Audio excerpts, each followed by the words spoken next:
What's up everybody, it's Jaron here from Berkshire Bike and Board, and in this short video we're going to show you exactly how to choose the right cycling shoes. Now real quick, if you're a beginner cyclist, go ahead and hit that subscribe button down below as we'll be making a lot more content like this moving forward. First question is this: why wear cycling shoes? And it's a great question that can be answered very simply. Number one, cycling shoes transfer our power that we pedal, or our power from our bodies, much more efficiently into forward motion on the bicycle. And number two, the more connected we are as a bike, as a cyclist, especially as we become better cyclists, the more bike handling and control we're gonna have over our bicycles out on the road or on the trail. The next question we have to answer is like, how do you even begin choosing the right cycling shoes? And when somebody comes into the bike shop, we start with a few pretty simple questions, like what kind of riding are you doing? If that doesn't jog anything in your memory, it's like, okay, you can be riding on more paved roads or you can be riding on more dirt roads. You want to ride in the woods on a mountain bike? Or are you just looking to ride out to the local coffee shop, grab a coffee and ride home? AKA your priority is walkability. These are all good questions and things to think about when considering a cycling shoe. To get started, we're going to go over basically the three main categories of cycling shoes: flat shoes, 2-bolt or mountain bike shoes, and 3-bolt or road biking shoes. Each one of those shoes comes with its own style of cleat and pedal that matches up with the system. The first one I'm going to grab here is what's called a flat pedal style shoe. It has a flat bottom, very similar to a walking shoe, and it is meant to be paired up with a flat shoe or platform pedal like here. Part two, this is essentially what's called a mountain bike shoe or a 2-bolt style shoe. You'll generally see a little Shimano or style cleat just like this, often called an SPD style cleat, and it is meant to be clipped into an SPD style platform pedal generally like so. So 2-bolt shoe, 2-bolt cleat, 2-bolt pedal. Last but not least, we have what's typically called a 3-bolt or SPDSL or road style cycling shoe. And as you can see from right here, 1, 2, 3, it is meant to be paired with a 3-bolt style cleat like so and paired into a road style pedal like here. You're going to be riding on a bicycle generally with drop handlebars, right? So you can get into a more aerodynamic position. And now you're at the point where you're thinking about a shoe and a pedal setup. Well, at the very basic, again, road bike shoe, 3 holes in the bottom, 3-bolt style shoe. One thing you need to consider though is that the cleat for this style of shoe hangs off the bottom of the shoe. So that's when you see a cyclist kind of walking all funny into a coffee shop. It's because they have a cleat hanging off the bottom of their shoe like this. Makes it a little bit awkward to walk in. Not the end of the world, but it is something to consider. The other negative or drawback to that is that this pedal, a road bike style pedal, is one-sided. So you have to get pretty comfortable essentially looking down and clipping your foot into the pedal. Again, not impossible, just something to think about. Now, the advantages to a road bike shoe and pedal setup is number one, the platform on the bottom has a pretty good amount of surface area, and it allows for a really effective transfer of power into the pedal.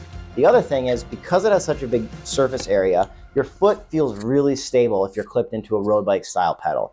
That helps to prevent fatigue and hot spots while you're out on a ride. There's a million different iterations of road bike shoes, and I'm not gonna get into details, but basically the thing to consider is this. A more entry-level shoe is gonna be a little bit softer. It's gonna have a little bit softer flex, which means your foot is gonna feel less fatigued and more comfortable over time. Something like this is a great option for an entry-level road bike shoe. When we go into a high-end shoe, something like this, it's super lightweight and it's super stiff. There is literally no give in this shoe. Why is that? Because the cyclist who's riding a shoe like this wants the absolute lightest weight shoe they can get, and they want something super stiff so that every single ounce of energy that they put into their pedal stroke gets transferred directly into forward motion or speed on their bicycle. Okay, so mountain bike shoes. This is where there's a lot of options. I'm gonna start with the easy one, a flat pedal setup, which is actually becoming more and more popular again these days. Flat shoe, just like this. No option for a cleat on the bottom, generally a really grippy rubber sole. Still pretty stiff, not as stiff as a high-end road bike shoe, but it still is stiff there to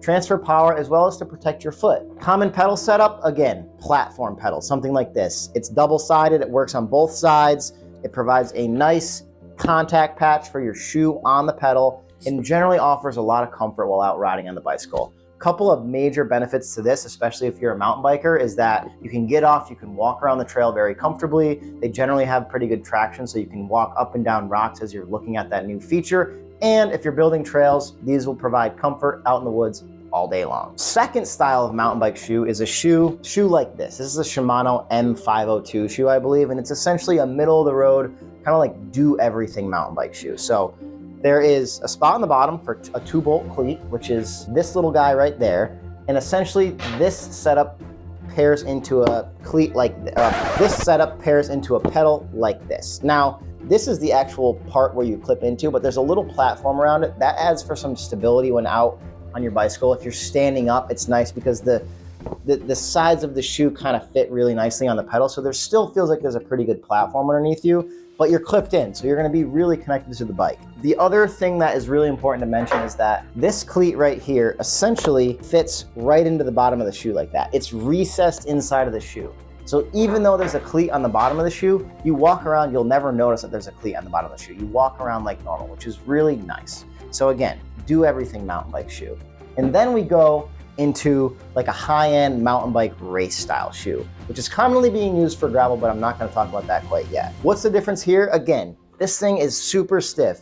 The base of this shoe is made out of carbon fiber, which means it doesn't have a ton of flexibility in it, and it's super, super lightweight. It's meant to go fast on a cross-country bike. Generally, a racer buys a shoe like this because the drawback is it's not as comfortable, and there's also not a lot of protection in a shoe like this. Okay, last but not least, I'm gonna talk about gravel bike shoes. And I do the air quotations there because there's a lot of debate. Gravel is a super upcoming part of the sport of cycling, and people are still figuring out what works best. And really what works best is what works best for you. I'm gonna tell you what works for me, and you can take it from there. So basically, what do I like is I like a gravel setup that's sporty, but also comfortable. You know, I wanna go on a gravel bike ride with my friends. I wanna go fast, but I also wanna get off, walk into a coffee shop, grab a cup of coffee, and not feel like I have to tiptoe around because I don't wanna fall. A shoe like this, a really high-end mountain bike shoe, essentially works really well for me on a gravel bike. I can walk in it, I can go grab a coffee in it, they look kind of cool, but they still transfer power really well. What some gravel cyclists are starting to do is they're actually starting to use like a really high road or 3-bolt shoe like this. Now again, the disadvantage is that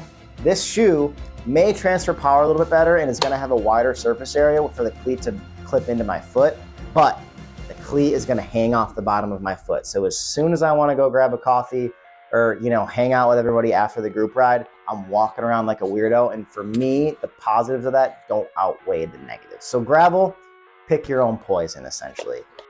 Okay, so that is a very short video explaining the very basics of the cycling shoe, cleat, and pedal ecosystem. If you like that kind of content, well, like I always say, round up for distance, round down for time. Thanks for watching.